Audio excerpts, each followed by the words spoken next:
Chapter 17. Before they went to sleep, Edwin showed Cole how to suspend the coolers of fresh food from high branches in case bears visited during the night. "Tomorrow night, we'll dance," he said. "What do you mean, dance?" Cole said. "We'll build a fire and dance our feelings." Edwin offered no more explanation, so Cole didn't ask. But long after Edwin and Garvey fell asleep, Cole lay awake in the tent listening to their deep, regular breathing. The hard ground made his hip and arm ache. Outside, the wind strained through the treetops, and deep in the trees, a branch broke. Memory of the spirit bear flashed into Cole's mind. Was the bear still out there? And was it angry? Or was it only curious? Cole tried to fall asleep, but troubled thoughts hounded him. What was his mother doing right now? Was she thinking about him too? And what about his father? Did he care about anything other than himself?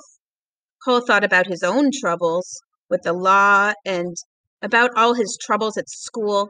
He thought about Edwin, about Garvey, and about Peter. He truly did hope Peter would be okay.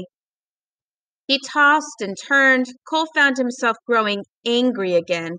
He tried to fight back the familiar rage with this memory of touching the spirit bear, but nothing seemed to ward off the bitterness and frustration that flooded his mind. Edwin had been right when he said anger was never forgotten. Cole thought about his past and also about his future. Tomorrow he would begin building a shelter under the watchful eyes of Edwin and Garvey.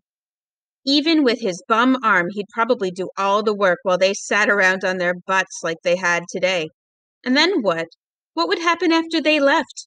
Cole imagined the cold, the rain, carrying water, keeping a fire, doing schoolwork, long hours of being alone and bored. That wasn't much to celebrate. Cole's angry thoughts repeated themselves like a stuck record until finally he slipped into a troubled sleep. Almost immediately a hand shook him awake. "Get up and come with me," grunted Edwin. "What time is it?" Cole grumbled, his head still numb with fatigue. "Where are we going?" "Hurry," Edwin ordered. "It's almost morning."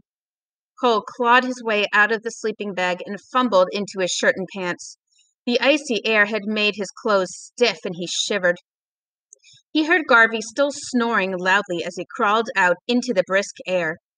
The faint glow of dawn showed over the trees and dimmed the stars as Cole started to pull on his tennis shoes. Edwin stopped him. "Put these on," he said, holding out a pair of knee-high rubber boots. "Tennis shoes aren't much good up here, except around the camp." Cole was still pulling on the second rubber boot when Edwin headed out. "Let's go, before the sun comes up," Edwin said, setting off a brisk pace. He had a small pack slung over his shoulder. "What's the big deal?" Cole asked. His stiff joints ached as he hobbled to catch up. "Morning shouldn't be wasted." By the time they reached the stream, Edwin breathed heavily. His potbelly definitely wasn't from too much hiking. Without stopping, he waded into the water and used the edge of the stream as a pathway to avoid the heavy underbrush. He picked his footing deliberately along the slippery bottom, working his way upstream. Cole followed, splashing along stiffly in the gathering daylight. "You tossed and turned half the night," Edwin said. "Yeah, I couldn't sleep." "Any reason?" Cole didn't answer right away. "Just thinking," he said. When Edwin didn't reply, he added, "My mind gets to thinking and won't quit. It's like chewing on tough meat. It won't swallow a thought, and it won't spit it out. It just keeps chewing it over and over." "And the thinking makes you mad, right?" Cole nodded. "It's like my mind wants to be mad at something and won't quit. Even now I'm mad." Edwin stopped beside a long, rocky slope that rose several hundred feet to their right above the shallow valley. On their left, the stream flattened out into a large, calm, crystal-clear pond. Upstream, about 100 yards, the stream gushed through a rock gorge, calming it as it flowed into a still pool. "We're going swimming," said Edwin, dropping his small pack to the ground. He slipped off his jacket and shirt. "Are you nuts?" exclaimed Cole. "It's freezing." Trust me, said Edwin. To do what? Kill ourselves? Edwin kept stripping. Half of being trusted is to trust. He reached down and picked up a thin stick. Cole eyed the stick warily as Edwin waded out into the clear pond. Hesitantly, he removed his clothes. Glancing again at Edwin, who had already swum over and seated himself chest deep on a rock ledge across the pond, Edwin's eyes were closed and he held a small stick against his shoulder patiently. He breathed deliberately, as if unaware of the cold. Slowly, Cole waded in, gasping as the icy water rose around his chest. He held his breath as he pushed off the bottom and swam the last 20 feet. Cripes, it's cold! He exclaimed as he pulled himself beside Edwin on the underwater rocks. Edwin remained still, eyes closed. Cole hugged his arms to his chest, but couldn't stop his teeth from chattering. The water nearly covered his shoulders. He felt stupid and vulnerable. What was he doing 1,000,000 miles from nowhere, sitting in a freezing pond beside a bizarre Tlingit Indian with a stick? What's the stick for? He asked loudly. Edwin opened his eyes as if coming out of a sleep. Calmly, he held up the stick. The right end of this stick is your happiness. The left end is your anger, Edwin said. He handed the stick to Cole. Break off the left end and get rid of your anger. Shivering, Cole took the stick in his fists and broke off one side. Edwin shook his head. You broke off the left end. But a left end still exists. Go ahead, break it off again. Again, Cole broke the stick. And again, Edwin shook his head. Why did you leave the left end on the stick when I asked you to break it off? It's stupid, Cole muttered. The left end will always be there. Edwin nodded. People spend lifetimes breaking their stick to get rid of the anger. But always anger remains, and they think they've failed. So if I can't ever get rid of my anger, why even try? Cole asked.